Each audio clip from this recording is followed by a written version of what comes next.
Assalamualaikum warahmatullahi wabarakatuh. Perkenalkan, saya Hilyatul A. Mariski Adila dengan NIM 200808605 dari kelas Pendidikan Biologi 3A.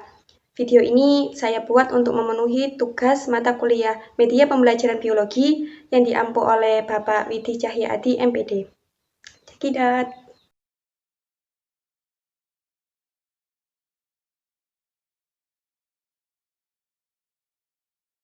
Nah, pada Bryophyta saya menggunakan media realia berupa lumut daun. Seperti ini. Lumut daun ini saya ambil pada substrat batu yang saya ambil. Saya kerok seperti ini. Nah, ini termasuk lumut daun atau musci. Nah, lumut ini ciri-cirinya itu berupa talus, yaitu masih belum bisa dibedakan antara akar, batang, dan daunnya. Karena bentuknya yang sangat kecil.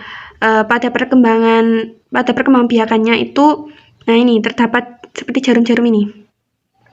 Nah, yang mana gamet jantan ketika matang akan melepaskan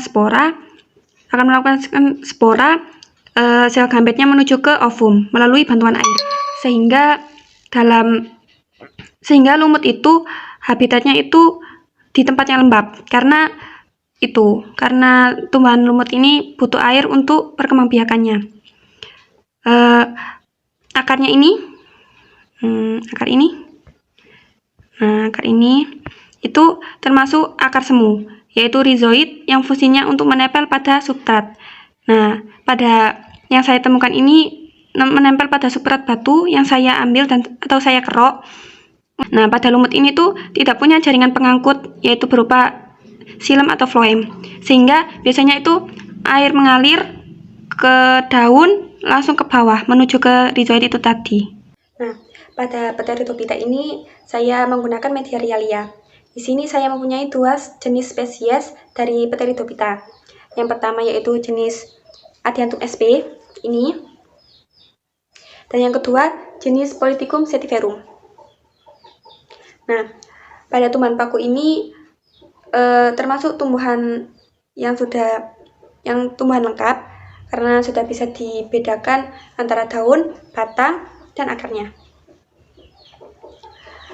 Daun dari tumbuhan Pteridophyta ini termasuk daun majemuk yang berhadapan, dan batangnya ini termasuk batang yang berbentuk bulat memanjang dengan arah pertumbuhan yang tegak lurus, yang mana biasanya tegak lurus lalu ke atas membelok seperti ini.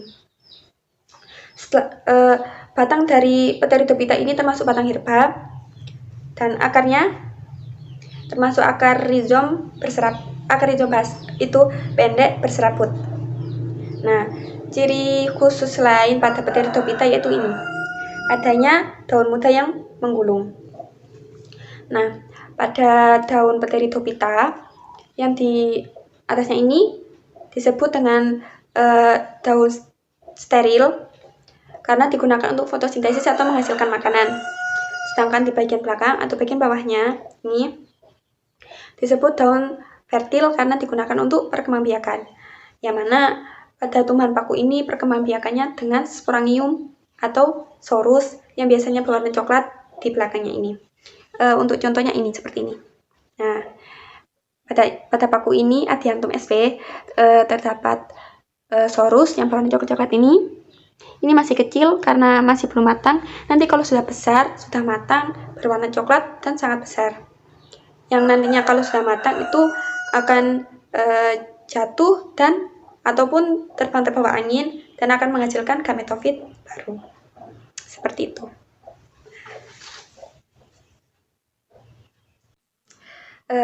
Pada Pteridophyta, selain menggunakan media realia yang seperti tadi asli, saya juga bisa menggunakan media realia berupa ini, herbarium. Yang mana dalam herbarium ini herbarium tumbuhan paku Adiantum sp juga, yang mana pada herbarium itu biasanya sudah ada keterangannya seperti ini, sudah ada ciri khususnya apa, nama lokalnya, gametnya gimana, daunnya bagaimana ciri-cirinya, batangnya ciri-cirinya seperti apa, habitatnya, manfaatnya, klasifikasinya, sudah ada semua seperti ini. apabila dalam pembelajaran seorang guru tidak bisa menemukan paku-pakuan di lingkungan sekitar, kita juga bisa menggunakan ini media realia berupa herbarium ini. Biasanya dalam herbarium itu juga tidak terdapat keterangan-keterangan seperti ini. Biasanya juga terdapat herbarium yang hanya berupa herbarium teman paku gitu aja tanpa keterangan, tapi lebih bagusnya seperti ini, sehingga meskipun guru tidak menjelaskan secara detail, murid bisa membaca dari sini keterangan-keterangan sini. Seandainya daun gimana ciri-cirinya, terus murid itu bisa membaca dari sini dan bisa melihat bentuk aslinya seperti ini. Jadi lebih mudah seperti ini juga. Pada Pteridophyta, saya akan menjelaskan tentang siklus hidup tanaman Angiospermae. Nah, pada tanaman Angiospermae terdapat bunga. Nah, di bunga ini terdapat benang sari dan juga putik. Nah, berikut ini merupakan putik dan ini adalah benang sari. Pada putik ini terdapat bakal buah. Di dalam bakal buah ini terdapat bakal biji. Pada bakal biji terdapat satu sel megaspora. Nah, satu sel megaspora ini nantinya akan membelah sebanyak 2 kali dan menghasilkan 4 sel megaspora.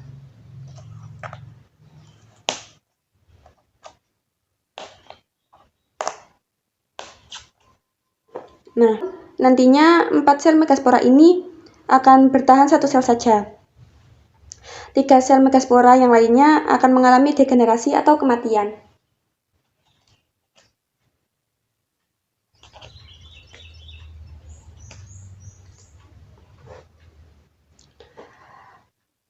Sel megaspora ini nantinya akan terus membesar dan akan memenuhi bakal biji.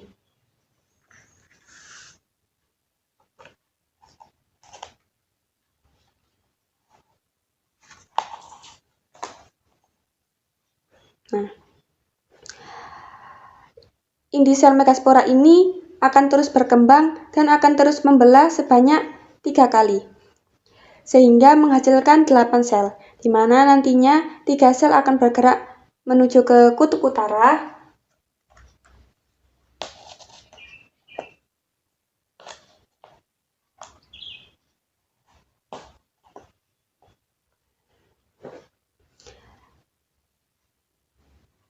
dan 2 sel akan bergerak menuju ke tengah.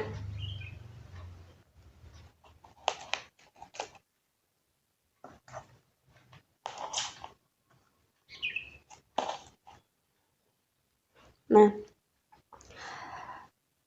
dan 3 sel bergerak menuju ke kutub selatan.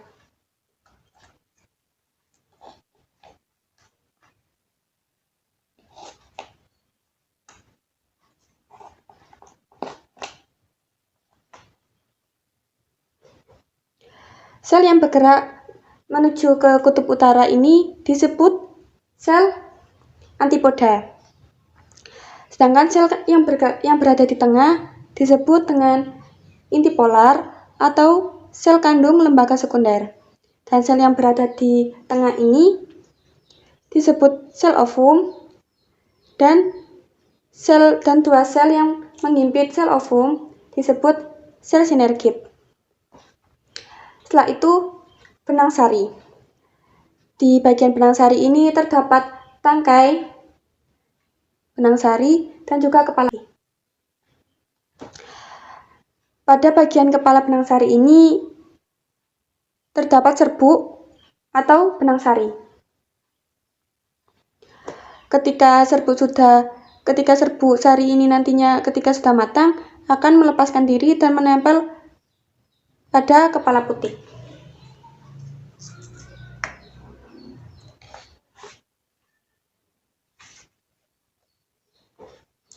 Akan menempel pada kepala putik.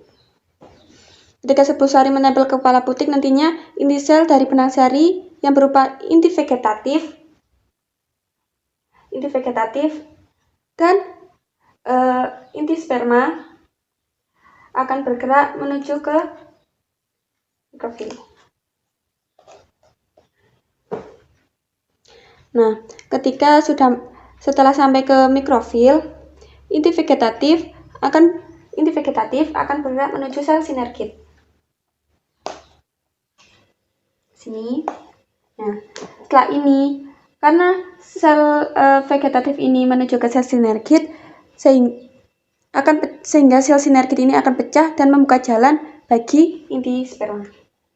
Ini akan pecah dan membuka, sehingga akan membuka bagi inti sperma.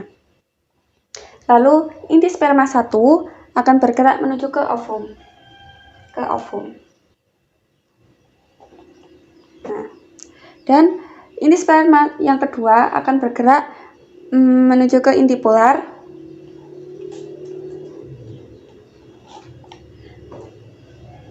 Yang nantinya akan